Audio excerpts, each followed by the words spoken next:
we can easily call months of this September months of the tier list, because we already done a tier list about all heroes.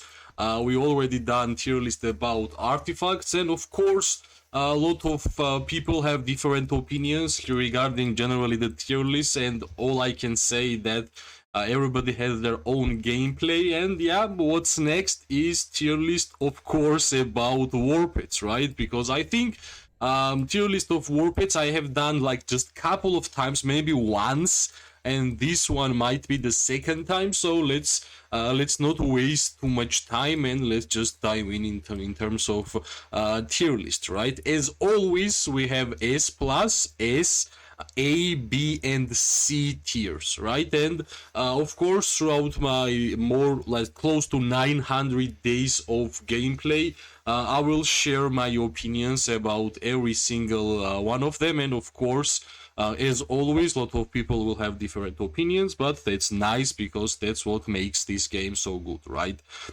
So let's just start with the C tier, which is the lowest rank, and I believe I should go with Thunder Lizard here, one of the weakest war pits in the game. I think it's not even finished yet. That's the funny thing. I don't even know if they gave him like third talent skill. I think it still has two, which is quite funny.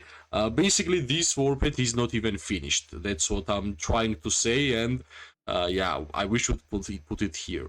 The second one, which is Ice Lizard, I believe Ice Lizard is much better than Thunder Lizard, but in terms of usage, there is so much better war pits for mages rather than Ice Lizard or Thunder Lizard. That's why they are standing on a C tier, in my opinion. But of course, with the like Walder and Welin hero pairs, with the ice mages, basically, you can easily use Ice Lizard. But if you would ask me, I would never advise you to build Ice Lizard, then make it like 3 stars or something. There is a much better warpits which you can work, and they will do like 10 times more better job than these two warpits. So that's the reason why these two will be here alone, and we can easily move to the B tier, right? B tier, well, I have like Striper on my B tier. Why Striper is better than Thunder Lizard or Ice Lizard?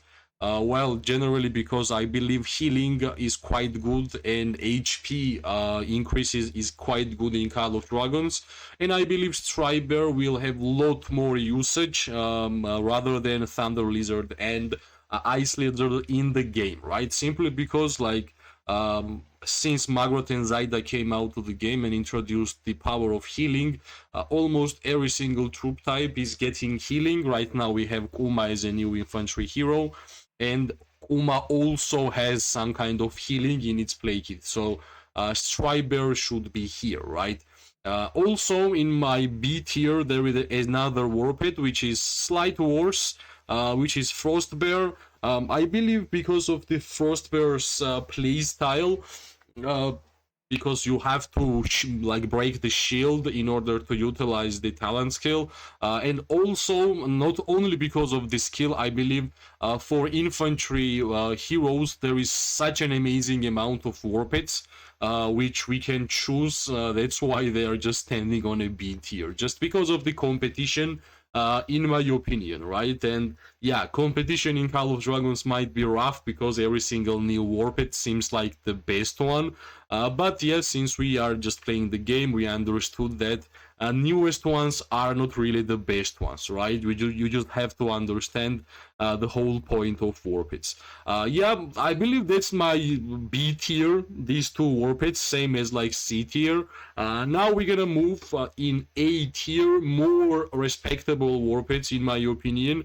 A tier means that if you are building anything up like from A tier S to S plus, you are already doing a good job because you already have a good warped which you're gonna play with many different hero pairs and it will work, right? So in my opinion, in A tier there is a multiple warpeds which we can put, and let's just start with, for example, Well, let's start with Shadow Fade. Yeah, a lot of mage players might be angry because I know how amazing Shadow Fade can be.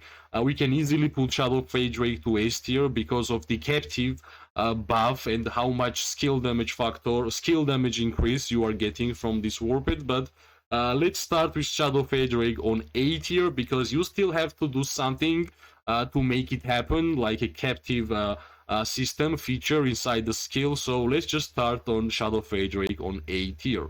Well, Berserker Fade will go on the same side because, yes, I know the amount of damage, same style, right? The amount of damage we can deal with the debuffs and control style of gameplay with the stacking debuffs, like as much as you are stacking debuffs with like Berserker Fade you are dealing more damage from the Warped, right? But that's also like sometimes some type of system you have to complete in order to make this Warped into full potential, right? So that's like, in my opinion, Shadow Fade and Berserker Fade are quite similar in many ways, right? That's why they are here.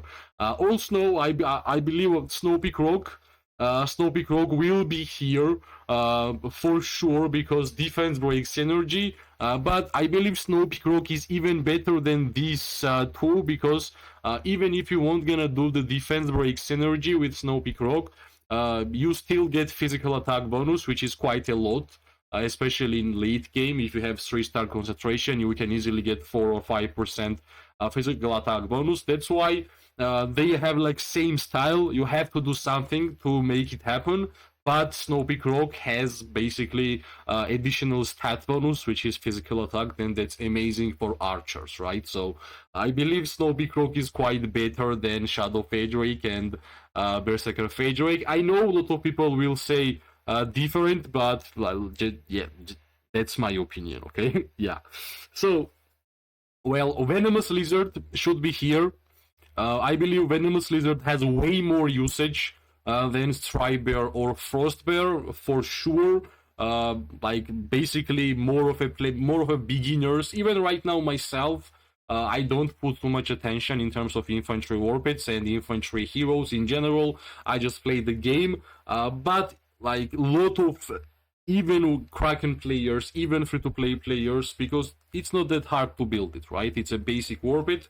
It's in the game from the first like couple of warpeds collection, so you have to have Venomous Lizard inside your account. Also, you can play not only with infantry, but also you will be able to play it with archers, right? With archers, it will be viable because poison is like a counter attack damage, like there, right? Also, one more warped which I believe will be on A tier is Nightrock. Nightrock is basically connected to Syndron and Freygar. Of course, you can use Nightrock with Magrat and Zaida, with Gwenwyn hero pairs, but basically, if you want Magrat and Zaida, best warped is Shadow Manticore. If you want Gwenwyn warped, will be better for healing. And yeah, Nightrock is basically totally connected to this Syndron and Freygar, right? Syndron and Freygar is a nice hero pair for archers, nothing like spectacular. Same style as Kinara Nico Kinara, Syndron and Freygar, they do basically same amount of merits during fights, right? So if Snow Peak Rock is A tier, Nightrock should be A tier also. That's my honest opinion, right? So yeah, that's my A tier basically. It's Snow Peak Rock, Shadow Fade, Berserker Fade, Venomous Lizard, and Nightrock, right? And Nightrock. Let's yeah, that's the direction. Let's move to the S tier. Now we are to the section where we have really strong warpeds, and of course I will start with Sand Lizard, right? Sand Lizard should be here. One of the most easiest, most free-to-play friendly, pay-to-play friendly, I don't know, most easiest warped to actually build. There is different strategies with Sand Lizard, like build 5 Sand Lizard. Every single one of them will heal each other. So if you are rating healing, you have to rate Sand Lizard like and at least on S tier, right? I believe sometimes it's S+, but Let's keep Sand Lizard on S tier, basically usable with everything in the game, right? The next one, which might be surprising for some people, I believe Seraphic Fade should be S tier. Someone might say it's S plus, but I believe something else should be S plus. Seraphic Fade basically new style of Mage Warped, which has shield buffs, healing buffs, and some damage. I rate every single buffs, that's why I put S. Some people think that if I put some Warped or some hero or artifact S tier, I don't rate them. I don't rate the B, C tier things in the game. I generally use something which are B tier, A tier, S tier. I never use anything which is last one, right? That's the idea of my tier list. So if I'm rating something that's S tier, it means I rate it a lot, right? I rate it a lot. So Seraphic Fade like it's good with everything, nothing a lot. That's the reason why it's S tier, and you can basically use with everything which has some healing, shielding, and some. I believe a lot of mage heroes are doing that lately in the game, right? Also, I totally forget that we have Barbed Manticore. Barbed Manticore should be here. It's a better version of Snowpeak Rock in my opinion, and that's why it should be there, right? I totally forgot about that.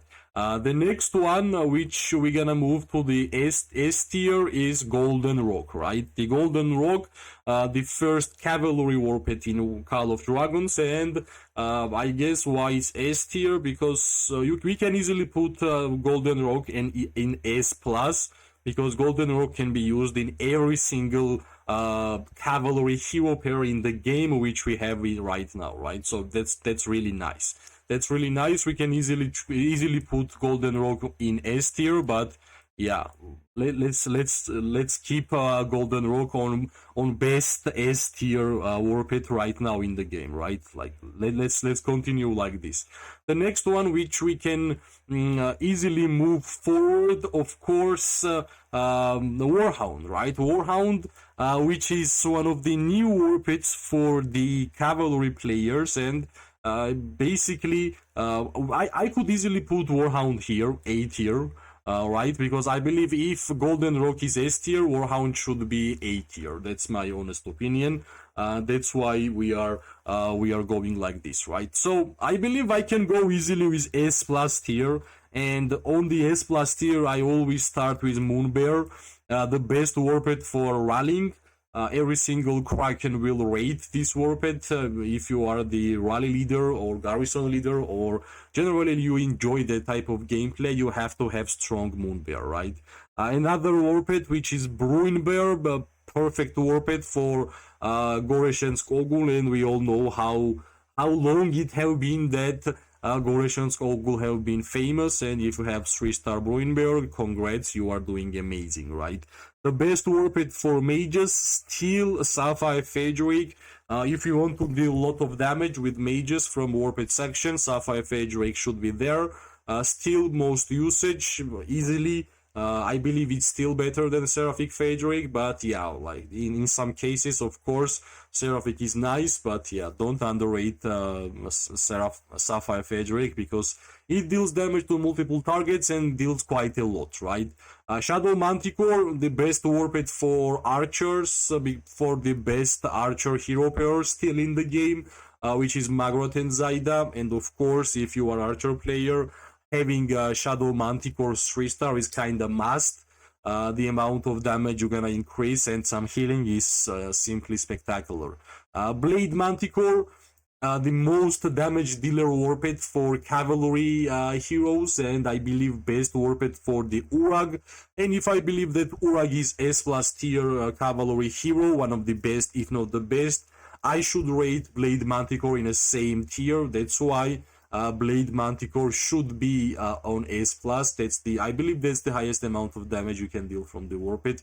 I might be mistaken. It can be easily Blade Manticore S tier and the Golden Rock S plus, but it's pretty close, right? It's pretty close. And Mass Rock, the new warped for Kuma. Kuma is OP. Kuma is in the same style as Goresh and Skogul in terms of OP.